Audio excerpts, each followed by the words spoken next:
Oke, Bismillahirrahmanirrahim. Assalamualaikum warahmatullahi wabarakatuh.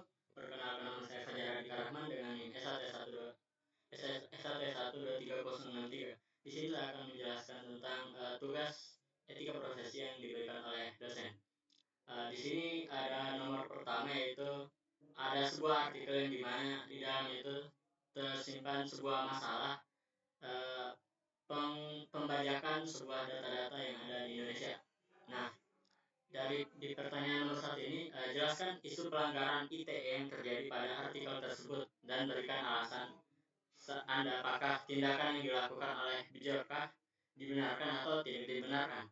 Nah, jawabannya, isu pelanggaran ITE yang dilakukan adalah Bjorka diduga membocorkan 19 juta data peserta BPJS Ketenagakerjaan, termasuk NIK, nama, alamat, dan data pribadi lainnya. Tindakan ini melanggar UU ITE pasal 30 dan 32 karena mengakses dan menyebarkan data tanpa izin serta UU Perlindungan Data Pribadi. Nah, penilaian saya tentang tindakan Bjorka itu, tindakannya sangat tidak dibenarkan karena melanggar hukum, merugikan banyak pihak, dan mengancam privasi masyarakat meskipun mungkin bertujuan untuk membuka kelemahan sistem. Nah, nomor selanjutnya itu dampak UU ITE terhadap kebebasan berekspresi dan etika profesional. Artikel terkait itu, revisi UU ITE belum atur soal AI. Kominfo siapkan etika pemakaian pertanyaan. Nah, nomor pertama itu, bagaimana revisi UU ITE yang sedang berlangsung mempengaruhi kebebasan berekspresi di ruang digital Indonesia. Jawabannya itu, dampak revisi UU ITE terhadap kebebasan berekspresi revisi UU ITE bertujuan untuk menciptakan ekosistem digital yang adil dan aman. Namun beberapa pasal masih dianggap multitafsir dan berpotensi membatasi kebebasan berekspresi. Komnas HAM menekan pentingnya revisi UU ITE untuk melindungi hak atas kebebasan berpendapat dan berekspresi. Yang nomor 2 itu, apa peran profesional TI dalam menjaga keseimbangan antara penegakan hukum dan perlindungan kebebasan berpendapat di platform digital. Jawabannya, ya, peran profesional TI itu berperan menjaga keseimbangan antara penegakan hukum dan perlindungan kebebasan berpendapat dengan menerapkan prinsip etika dalam pengembangan dan penggunaan teknologi, mendesain sistem yang transparan dan akuntabel, dan melindungi data pengguna dan mencegah penyalahgunaan informasi. Dan nomor ketiga itu ada apakah analisis potensi konflik antara kepatuhan terhadap UU ITE dan prinsip etika profesional TI dalam konsep kebebasan berekspresi.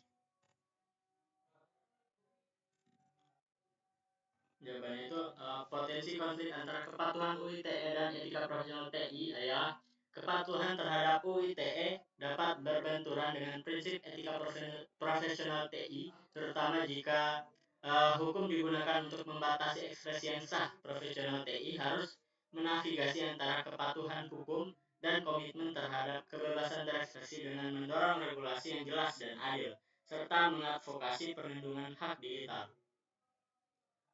Oke, soal selanjutnya ada, jelaskan terkait UU ITE di berbagai belahan negara, minimal 3 negara. Berikan perbedaannya dengan UU ITE di Indonesia. Oke, jawabannya, negara pertama ada Amerika Serikat, First Amendment NCDA, Communication Decency Act.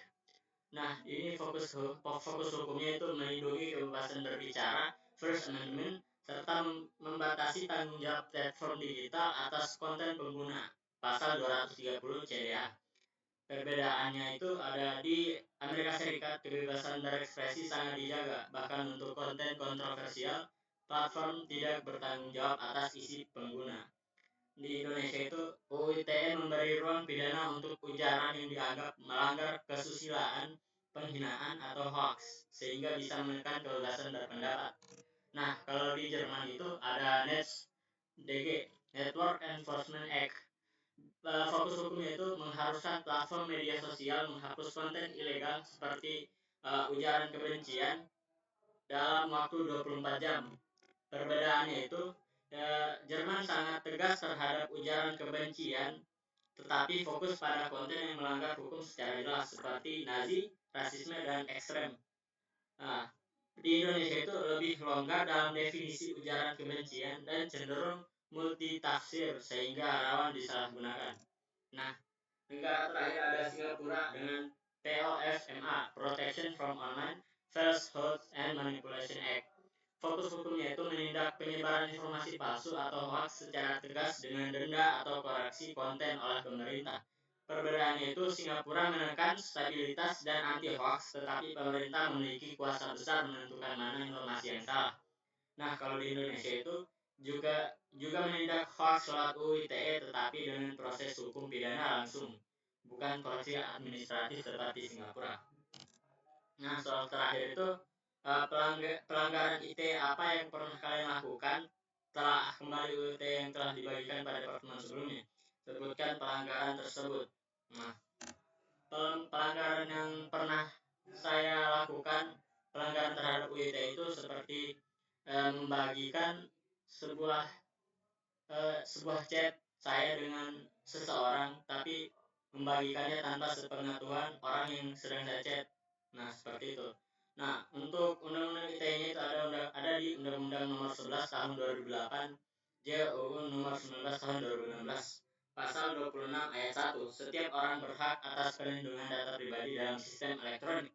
Artinya menyebarluaskan isi percakapan yang bisa dikategorikan data pribadi itu jika dibagikan tanpa izin itu melanggar hak asasi. Oke, mungkin itu saja dari saya.